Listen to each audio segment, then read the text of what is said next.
Assalamu alaikum dear student, I am Professor Sayyida Rabah Fatima. We are doing unit number 9, Introduction to Coordinate Geometry, grade 9th. Today we are going to start a new concept which is collinear points and non-collinear points. For the understanding of this topic, let's move towards the light board. Today we are going to learn about collinear and non-collinear points. तो सबसे पहले तो हम बात करते हैं collinear points और non-collinear points की उनकी definition से.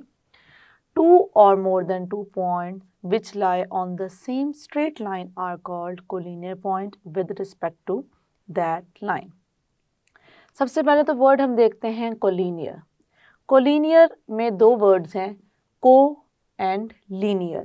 linear शो कर रहा है वन डायमेंशन को. डायमेंशन क्या होती है स्टूडेंट? जब भी हम one dimension, two dimension, three dimension की बात करते हैं, बेसिकली हम देख रहे होते हैं कि हम कौन से पर्टिकुलर लेंथ उसको डिफाइन कर सकते हैं उस पर. मतलब अगर हम लीनियर की बात कर रहे हैं तो या तो वो स्ट्रेट हॉरिजॉन्टल लाइन हो सकती है, या तो वो वर्टिकल लाइन हो सकती है, या मतलब इस तरह स्लांट लाइन हो सकती है. मतलब एट अ टाइम हम कोई एक डायमेंशन की बात करेंगे तो हम उससे क्या कहेंगे? लीनियर. और यहाँ पे हम लीनियरिटी चेक कर रहे हैं लाइन के रिस्पेक्ट से, ऑब्वियसली क्योंकि line is a one dimensional figure. अब हमारे पास लाइन क्या होती है? वन डायमेंशनल होती है.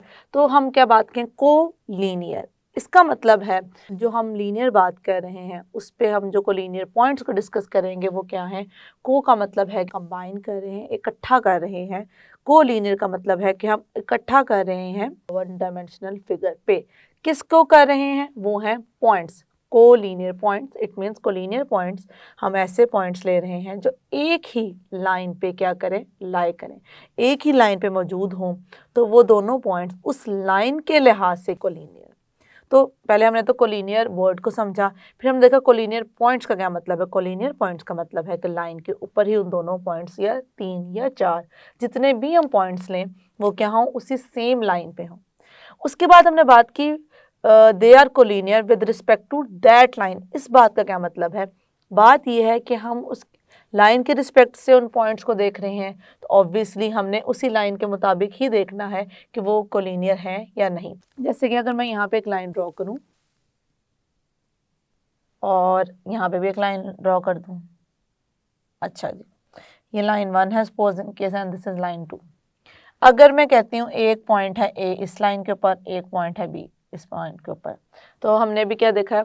2 और more than 2 point which lie on the same straight line. तो अगर हम थोड़ी देर के लिए सेम को भूल जाएं, जो कि मोस्टली मिस्टेक के चांसेस होते हैं, हम सारे पॉइंट्स को डिस्कस कर लेते हैं ताकि कोई भी मिस्टेक कभी भी ना हो या कोई भी ऐसा क्वेश्चन दिमाग में ना आए. तो पूछा जाए कि ये दोनों पॉइंट्स कोलिनियर हैं क्या नहीं, तो हम एकदम से कहें दोनों लाइन पे ही तो हैं तो yes they are collinear. No, ये चीज़ बहुत इंपॉर्टेंट है कि किसकी रिस्पेक्ट से बात हो रही है. अगर मैं यहाँ पे इस तरीके से ड्रॉ कर दूँ C, then A and C are collinear points with respect to line 1. और यहाँ पे मैं पॉइंट एक और कर दूँ D, and B and D are collinear point with respect to line 2. इसका मतलब ये है कि जिस लाइन के रिस्पेक्ट से ले रहे हैं उस लाइन पे पॉइंट का होना ज़रूरी है, तभी वो क्या होंगे? Collinear points. इस तरह की एक हम एग्जांपल यहाँ पे देख, लाइन है, दोनों साइड पे एरोज हैं. वी नो दैट लाइन की डेफिनेशन है उसके मुताबिक लाइन क्या है? ये स्ट्रेट वन डायमेंशनल पाथ है जो कि दोनों साइड से क्या कर सकता है? एक्सीड कर सकता है, मतलब बढ़ सकता है. मतलब हम लाइन पे जो एरोज ड्रॉ करते हैं इसका मतलब ये है कि हम इसको जितना चाहे मर्जी बढ़ा सकते हैं. लाइन का कोई भी एंड पॉइंट नहीं होता. क्यों एंड पॉइंट? इसलिए नहीं होता, जब ये एक जगह पे हम रोक ही नहीं सकते तो हम इसको एंड पॉइंट किस तरह डिफाइन करेंगे. लेकिन लाइन के ऊपर किसी पॉइंट को हम डिस्कस करते हैं कि अगर लाइन के ऊपर ये पॉइंट हो तो हम उसे क्या कहेंगे, अगर ये पॉइंट ना हो तो उसे क्या कहेंगे. Next, non collinear point. Non collinear point क्या होता है? जिस तरह कि हमें इससे नाम से पता चल रहा है, वो पॉइंट जो कि कोलिनियर नहीं है वो क्या होंगे? Non collinear. तो वो कोलिनियर कब नहीं होंगे? जब वो सेम लाइन पर नहीं होंगे. The points which do not lie on the same straight line are called non-collinear points. जिस तरह के एक पॉइंट A है और एक पॉइंट B है, ये जो है पॉइंट A इस लाइन के ऊपर है और ये पॉइंट B इस लाइन पर नहीं है, तो इस लाइन के मुताबिक, इस लाइन के रिस्पेक्ट से A और B कोलिनियर पॉइंट्स नहीं हैं. Okay, The next thing is we are going to use distance formula to show that collinearity. हम दिखाने लगे हैं कि जो कोई पॉइंट्स हम लेंगे और उन पॉइंट्स को बताएंगे वो कोलिनियर हैं या नहीं है। किस फार्मूले को यूज़ करते हुए? डिस्टेंस फार्मूले को यूज़ करते हुए। डिस्टेंस फार्मूला वही है जो हम अपना डिस्कस कर रहे हैं 2-3 लेक्चर से। ओके, डिस्टेंस फार्मूला हमारे पास था क्या? d equals to under root x2 minus x1 whole square plus y2 minus y1 whole square. अच्छा, अब इस टॉपिक की तरफ चलते हैं। Use distance formula to show the linearity of 3 और more points on the plane. Okay, हम plane की जिसकी बात कर रहे हैं उसमें हम क्या करें? 2 या हम उससे ज़्यादा पॉइंट 3 या 4 या 5 उससे ज़्यादा पॉइंट्स लेकर उनको डिस्कस करेंगे। Let P, Q and R be the 3 points in the plane। हमने क्या कहा? P, Q, R क्या है? 3 पॉइंट्स हैं किस पे? प्लेन पे। अच्छा स्टूडेंट, एक और चीज़ हम अभी तक हमने बात की थी लाइन की, अब हम बात कर रहे हैं प्लेन की। प्लेन क्या होता है? एक हमारे पास फ्लैट सर्विस होती है जो कि क्या होती है? 2 डायमेंशनल होती है। क्या होती है स्टूडेंट?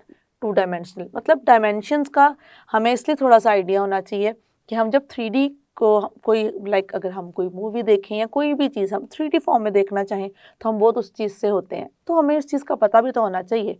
अगर 3D का पता होना चाहिए तो हमें पहले 1D 2D then we will move towards the 3D। तो प्लेन क्या होता है हमारे पास? 2D 2 डायमेंशनल है आपके पास, जिसके पास डायमेंशंस क्या होती हैं? 2 होती हैं। Okay, let P, Q and R be the 3 points in the plane। Plane पे हमने क्या लिए हैं? 2 पॉइंट्स लिए हैं। They are called collinear. हम उन्हें क्या कहेंगे? कोलिनियर कहेंगे उन पॉइंट्स को जो हमने प्लेन पे ली हैं अगर PQ मतलब P का डिस्टेंस Q से प्लस Q का डिस्टेंस R से इक्वल हो P का डिस्टेंस R से। क्या मतलब है इसका? इसको देखते हैं। अगर मैं एक प्लेन ड्रॉ करूं यहाँ पे, अब प्लेन हमारे हॉरिजॉन्टल प्लेन भी होते हैं, हमारे वर्टिकल प्लेन भी होती हैं। जो हमारे फ्लोर्स होते हैं वो क्या किस चीज़ को शो कर रहे हैं? हॉरिजॉन्टल प्लेन्स को। जो हमारी वर्टिकल वॉल्स होती हैं घरों में या कहीं पर भी, वो किस चीज़ को शो करती हैं? वर्टिकल प्लेन्स को। तो हम यहाँ पे एक प्लेन ड्रॉ कर लेते हैं इस तरीके से और इस बात को समझने की कोशिश करते हैं। अगर ये हमारे पास प्लेन है और इस प्लेन पे हम 3 पॉइंट्स ले रहे हैं, कौन कौन से? P, Q and R। एक पॉइंट P है, एक पॉइंट Q है, एक पॉइंट R है। तो कब ये कोलिनियर होंगे? कौन सा हमने फॉर्मूला इसके लिए यूज़ करना है? अगर PQ का डिस्टेंस और QR का डिस्टेंस किसके इक्वल हो? PR के इक्वल हो, तब क्या होंगे? ये कोलिनियर होंगे, अदरवाइज ये क्या होंगे? नॉन कोलिनियर होंगे। ओके, अब हम एक एग्जाम्पल को यूज़ करते हुए इस चीज़ को समझेंगे। Using distance formula show that the points P, Q and R are collinear. हमने इन 3 पॉइंट्स को यूज़ करना है और शो करना है कोलिनियर है, तो हम इस फॉर्मूले को यूज़ करेंगे। तो क्वेश्चन स्टार्ट करते हैं। तो हमारे पास पॉइंट्स हैं P, Q एंड R। तो सबसे पहले हमने क्या फाइंड करना है? डिस्टेंस फाइंड हमने करना है P, Q का। अब यहाँ पे डिस्टेंस हम P, Q का फाइंड किस तरीके से करेंगे? जैसे कि मैंने आपको पहले बताया था कि हमारे पास डिस्टेंस फार्मूला क्या होता है, यहाँ पे हम फिर मेंशन कर देते हैं।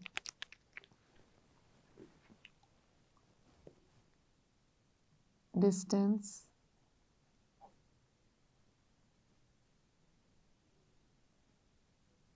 फार्मूला, डिस्टेंस फार्मूला क्या है? D equals to x2 minus x1 whole square plus y2 minus y1 whole square. इसका मतलब है हमें PQ के लिए क्या चाहिए? हमें x2 x1 y2 y1 चाहिए। और हम जब बात कर रहे हैं PQ की, तो PQ के लिए हम पहले P से देखेंगे हमारे पास x1 x2 क्या है, फिर Q से देखेंगे हमारे पास x1 x2 क्या है। तो हम पहले इसको शो करेंगे और फिर इसको इस फॉर्मूले की मदद से फाइंड करेंगे।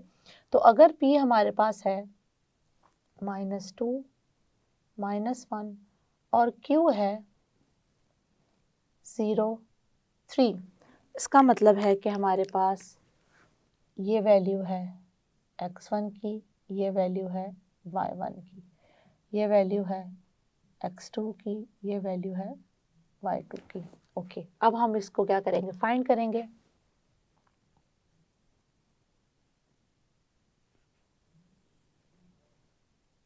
x2 minus x1 whole square plus y2 minus y1 whole square. तो यहाँ पे x2 की वैल्यू क्या आ जाएगी, 0 माइनस, ये माइनस फार्मूला का है और ये माइनस हमारा x1 का है स्क्वायर प्लस, अब हम पुट कर देंगे y2 की वैल्यू 3, ये माइनस फार्मूले का है और दूसरा ये वाला माइनस हमारा y1 का है 2 स्क्वायर।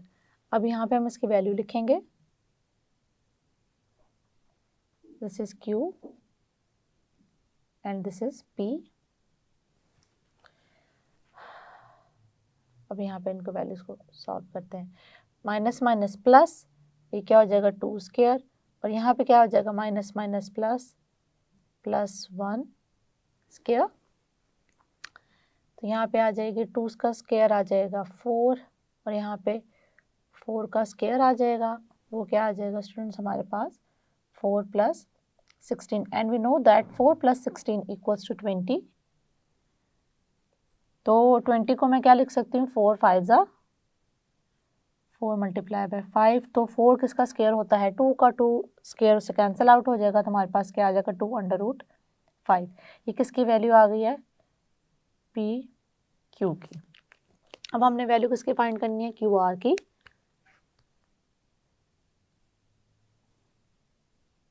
ओके, अब क्यू आर की वैल्यू के लिए हम क्या करेंगे, क्यू को लिख लेंगे पहले।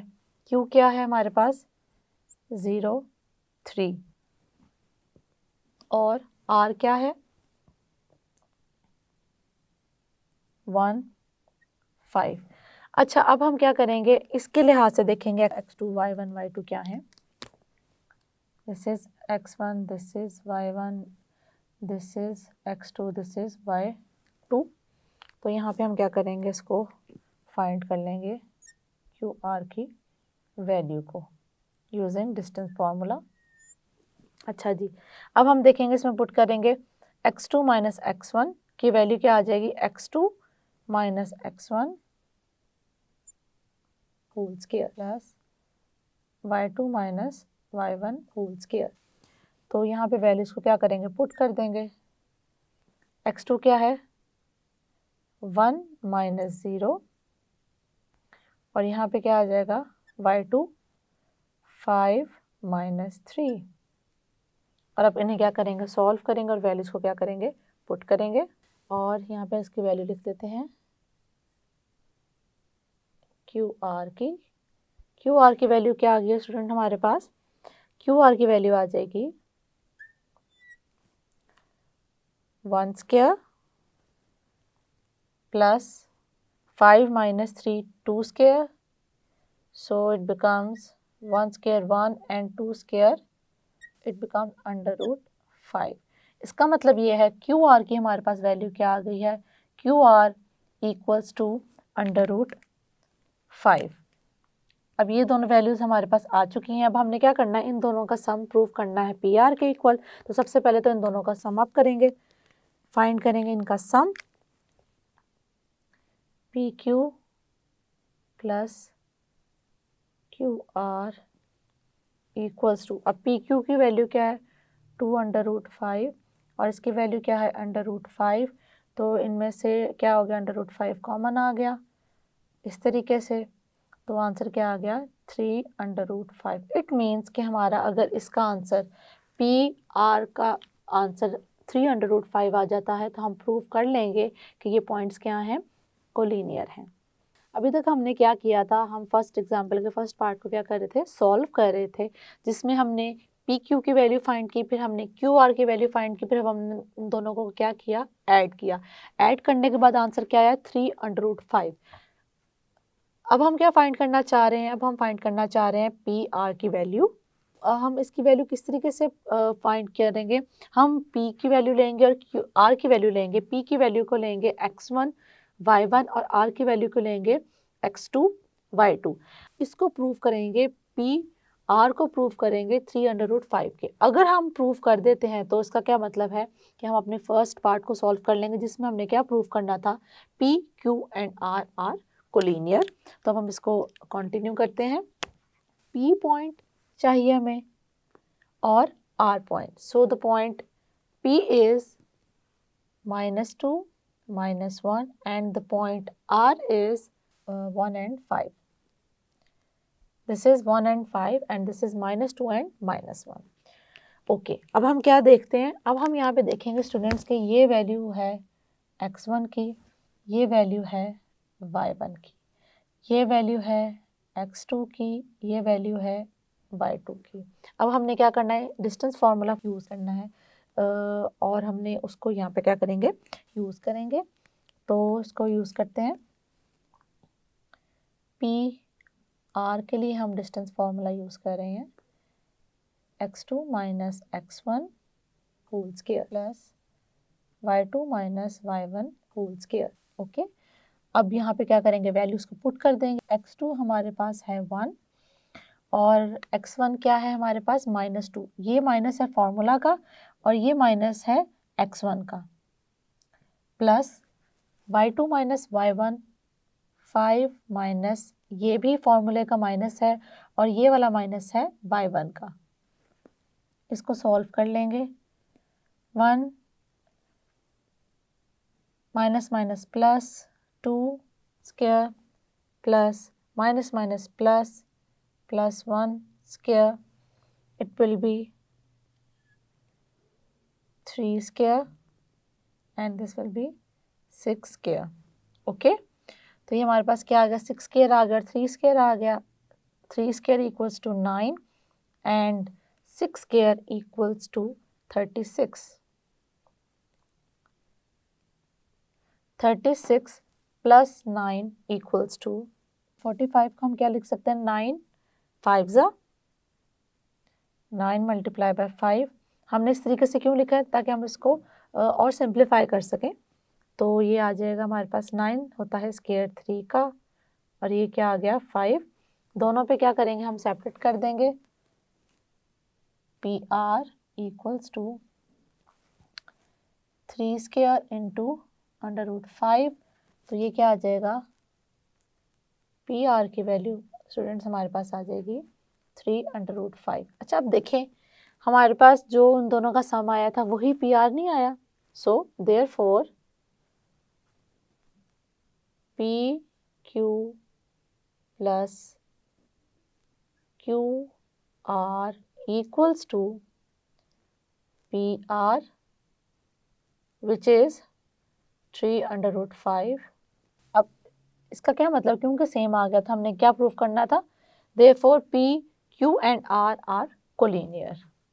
हम यहाँ मेंशन कर देंगे therefore P Q and R are collinear.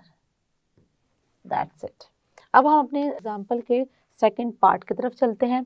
The above points P Q R and S 1 and -1 are not collinear. अब हमने क्या प्रूव करना है, यही जो पॉइंट्स हमने ऊपर लिए हैं पॉइंट्स ये वही हैं, बस इसमें क्या ऐड किया है, एस की वैल्यू ऐड की है और हमने इसको प्रूव करना कि ये है नॉन कोलिनियर।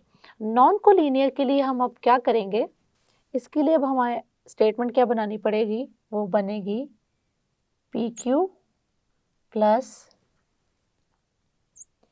Q S. अब हमने प्रूफ करना है कि वो इक्वल नहीं है। इक्वल होता तो हम क्या किसके इक्वल प्रूफ करते, इनटू पी एस। लेकिन यहाँ पे हमने क्या प्रूफ करना है कि वो इक्वल नहीं है, तो वो हम नॉट इक्वल्स टू को ये कंडीशन अगर हम सेटिस्फाई करवा लेते हैं तो हम इस क्वेश्चन को सॉल्व कर लेंगे कि हमने वो कंडीशन क्या है, P Q plus Q S is not equals to P S. Obviously जब ये कंडीशन सेटिस्फाइड ही नहीं होगी तो वो कोलिनियर नहीं होंगे, और अगर वो कोलिनियर नहीं होंगे तो वो क्या होंगे, नॉन कोलिनियर। ओके, क्वेश्चन की तरफ मूव करते हैं। अब हमारे पास सेकंड पार्ट है। सेकंड पार्ट में हमने क्या क्या फाइंड करना है, पी क्यू। अच्छा, एक बात यहाँ पे देखते चलें, अगर ये क्वेश्चन आपको इंडिपेंडेंटली है, मतलब अभी तो ये दोनों कनेक्टेड है ना, मतलब उन्होंने उन्हीं पॉइंट्स को यहाँ पे क्या किया यूज़। अगर इंडिपेंडेंटली आए तो ऑब्वियसली वो यहाँ पे आपको ये नहीं कहेंगे the above points P Q R, वो यहाँ पे बताएंगे P is this, Q is this and R is this and S is this. फिर हमने इसको क्या प्रूव करना है, नॉन कोलिनियर। तब दोबारा से आपको पी क्यू की वैल्यू फाइंड करनी है। लेकिन इस क्वेश्चन में क्योंकि वो कनेक्टेड है और ऑलरेडी हम पी क्यू की वैल्यू फाइंड कर चुके हैं, तभी हम यहाँ क्या करेंगे, उससे यूज़ करेंगे और सिर्फ यहाँ पे मेंशन कर देंगे कि हमारे पास पी क्यू की वैल्यू क्या आ गई थी, 2√5। ये वैल्यू हमारे पास ऑलरेडी फाइंड हमने की हुई है। अच्छा, ये तो हमने की हुई है, अब इसको ज़रा फाइंड कर लेते हैं। अब क्यू एस के लिए हमने देखना ये है, क्यू की वैल्यू पहले ले लेंगे, वो आ जाएगी 0, 3 और साथ ले लेंगे एस की वैल्यू, वो क्या है 1 एंड -1। अब इन दोनों को x1 y1 x2 y2 consider करके चलेंगे और इसका पहले फाइंड करेंगे distance. So this is x1, this is y1, this is x2, this is y2। Okay, ये हमारे पास आ गया। अब हम क्या करेंगे, डिस्टेंस फॉर्मूला यूज करेंगे यहाँ पे, QS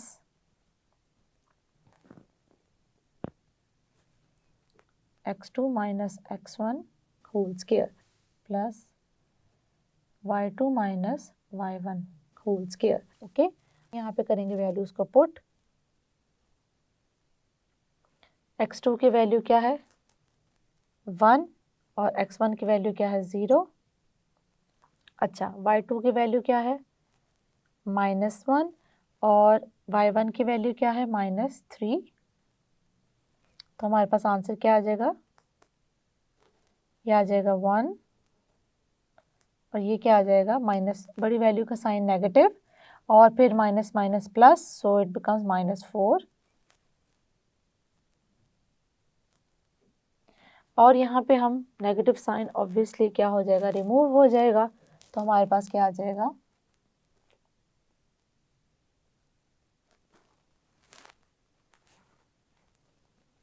वन की कोई भी पावर होगी इसकी इक्वल होती है 1 के, और यहाँ पे आ जाएगा 4 square, it becomes 1 plus 4 square क्या होता है 16, और ये क्या आ जाएगा 16 + 1 √17। अब क्या आ गया हमारे पास, QS की वैल्यू क्या आ गई है √17। अब हम किसकी वैल्यू फाइंड करेंगे, PS की। PS के लिए हम क्या लेंगे, पहले P लेंगे। P का पॉइंट क्या है हमारे पास -2, -1 और S के पॉइंट्स क्या हैं 1 एंड -1। अब डिस्टेंस फार्मूले को यूज़ करते हुए हम इसको फाइंड करेंगे और यहाँ पे पहले हम मेंशन कर देंगे कि हमारे पास x1 क्या है, this is x1, this is y1, this is x2, this is y2। अब हम डिस्टेंस फार्मूला यहाँ पे यूज़ करेंगे PS को फाइंड करने के लिए। x2 minus x1 whole square plus y2 minus y1 whole square। यहाँ पे हमारे पास क्या आ जाएंगी वैल्यूज, x2 की वैल्यू क्या है 1, x1 की वैल्यू क्या है, ये माइनस है फॉर्मूले का और ये माइनस है x1 का। देन हम वैल्यू पुट करेंगे y2 की -1 माइनस ये फॉर्मूले का और ये माइनस हमारा y1 का। तो आंसर क्या आ जाएगा, अब यहाँ से देखें 1 माइनस माइनस +2 और यहाँ पे क्या आ जाएगा -1 माइनस माइनस प्लस, तो हमारे पास वैल्यू आ जाएगी 3 स्क्वायर +0, देन 3 ये हमारे पास सिर्फ 3 स्क्वायर आ जाएगा और ये इससे कैंसिल आउट हो जाएगा, तो हमारे पास वैल्यू क्या आ जाएगी 3। इट मीन्स हमारे पास PS की वैल्यू क्या आ गई है 3। और जैसे कि हम देख सकते हैं किसी तरीके से भी हम इन दोनों को ऐड करें तो हमारा PS के इक्वल नहीं होगा, तो हम इसको यहाँ पे मेंशन कर देंगे, यहाँ पे हम इसको मेंशन कर देंगे P Q plus Q S is not equals to P S. तो इसका क्या मतलब है? इसका मतलब ये है कि हमारे कौन कौन से पॉइंट्स हमने लिए थे, P Q and S R not collinear points, वो कोलिनियर पॉइंट्स नहीं है, तो वो क्या है, नॉन कोलिनियर पॉइंट्स हैं। तो यहाँ पे हम लिखेंगे देयरफॉर